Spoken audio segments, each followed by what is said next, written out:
అదే RTV app వార్తల్ని క్షణాల్లో చదివే అవకాశం ఉంటుంది. ఒక న్యూస్ పేపర్, ఒక టెలివిజన్ ఛానల్ మీ చేతుల్లో ఎప్పుడూ ఉంటాయి. ఈరోజు కడపలో డిఆర్సీ మీటింగ్ పెట్టుకున్నాం. మరి కలెక్టర్ గారు, మరి జేసీ గారు, మరి శాసనసభ్యులు, శాసన మండలి సభ్యులు, ఆల్ డిపార్ట్మెంట్స్ అధికారులతో అంతా చర్చించాం.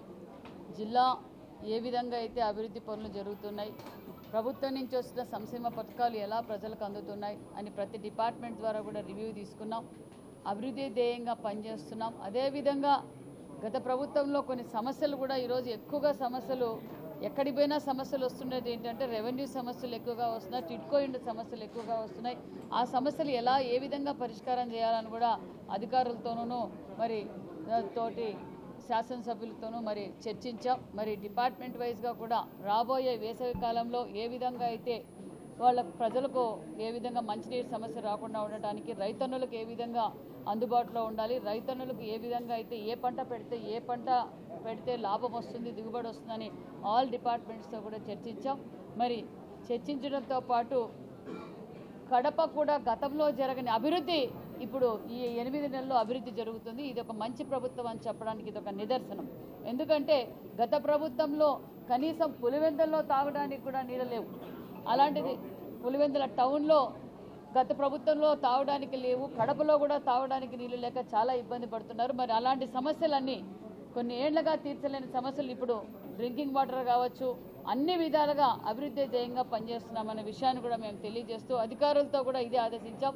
ప్రజలకు అందుబాటులో ఉండండి, ప్రజలు ఏ సమస్య వచ్చినా ఇమీడియట్గా పరిష్కారం చేయాలన్న విషయాన్ని దశాదిశ నిర్దేశించామన్న విషయాన్ని కూడా మీకు తెలియజేస్తూ మరి ఏదైతే మాట చెప్పామో ఆ మాట ప్రకారం ముఖ్యమంత్రి గారు అహర్నిశలు కష్టపడుతూ ఒక పక్క డిఎస్సి కావచ్చు, మరి డిఎస్సి కోచింగ్ సెంటర్స్ కూడా ప్రతి జిల్లాల్లోనూ పెట్టాం. ఎలా జరిగిందని కూడా పరీక్షించాం.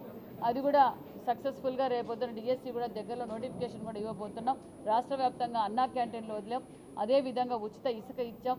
మరి జగన్ భూ చట్టాన్ని కూడా రద్దు చేశాం. అదేవిధంగా అభివృద్ధి ధ్యేయంగా మరికొన్ని పరిశ్రమలు కూడా మన ప్రాంతానికి రాబోతున్నాయనే విషయాన్ని కూడా మీకు తెలియజేస్తూ, అంతేకాకుండా ఇరిగేషన్ ప్రాజెక్టులు కూడా శాశ్వతంగా రైతన్నులు బాగుండాలి, రైతుల పక్షపాతి ప్రభుత్వం ఎన్డీఏ ప్రభుత్వం అని కూడా మీకు తెలియజేస్తూ మరి ఏదైతే మాట చెప్పారో ఆ మాట ప్రకారం ఒక్కొక్కటిగా మనం సూపర్ 6 పథకాల్లో కూడా ఈరోజు అన్నా క్యాంటీన్ ఓపెన్ చేశాం. అదేవిధంగా దీపం 2 సిలిండర్ కింద ఇచ్చాం. మరి పెన్షన్ ఇస్తున్నాం. భారతదేశంలో ఏ రాష్ట్రంలోని ఇవ్వని విధంగా 4000 పెన్షన్ ఇస్తున్న ప్రభుత్వం ఎన్డీఏ ప్రభుత్వం అని కూడా తెలియజేస్తూ దగ్గరలోనే ఉచిత బస్సును తల్లి వందనం, అదేవిధంగా మరి రైతు భరోసా కూడా ఇవ్వబోతున్నాం. ఈరోజు మరి స్కాలర్షిప్ అమౌంట్ కూడా ఈరోజు మనం రిలీజ్ చేశామన్న విషయాన్ని కూడా తెలియజేస్తూ రాష్ట్రం అభివృద్ధి పనుల్లో పరుగులు పెడుతుందన్న విషయం కూడా తెలియజేస్తూ, ఎందుకంటే నరేంద్ర మోడీ గారి ఆశీర్వాదంతో ఈరోజు ఒక పక్క పోలవరం పనులు కావచ్చు, రైల్వే జోన్ కావచ్చు, విశాఖ ఉక్కు, ఆంధ్రుల హక్కు, మరి ఈరోజు దానికి ప్రత్యేకతమైన నిధులు, ఒక పక్క ఆర్ఎంబీ రోడ్లు కావచ్చు, పోలవరం, అమరావతి, అనేక పరిశ్రమలు కూడా ఈరోజు మనం అభివృద్ధి బాటలోకి తీసుకుంది. ఏవైతే మాట చెప్పామో ఆ మాట ప్రకారం, ఎందుకంటే నారా లోకేష్ బాబు గారు 20 లక్షల ఉద్యోగాలు ఇస్తామన్నారు. 20 లక్షల ఉద్యోగాల కోసం ఈరోజు మరికొన్ని పరిశ్రమలు తేవడానికి కూడా అహర్నిశలు కష్టపడుతున్నారన్న విషయాన్ని కూడా మీకు తెలియజేస్తున్నాం.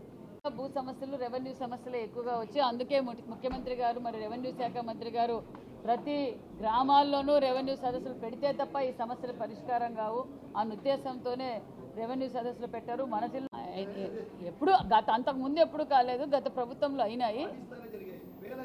దాని మీద ఆల్రెడీ ఎంక్వైరీ జరుగుతోందండి.